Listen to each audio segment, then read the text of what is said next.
Hi, Bob Freeman here with MarineMax in Naples, Florida. I'm here today to talk to you folks about the Boston Whaler 2021 17 Montauk. What a fantastic little boat this is. It's got the new design on the hull. The trailer is included. It's powered by the Mercury 4-stroke 115. Ton of horsepower for this boat. Jumps right up on plane. It's a great motor. Let's hop on board and see the rest. Here we are on board the 17 Montauk. Let's start with the bimini top. It's folded down now, but it's a very large bimini top for good sun coverage. So nice feature.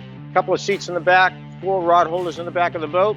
And if you are fishing, the leaning post is reversible, so you can, very large live well in there, also doubles as a cooler. And then you just pick it up. And then you get a nice helm area, plenty of room for a GPS. So pick out your own, any brands that you want. We can install it for you right here.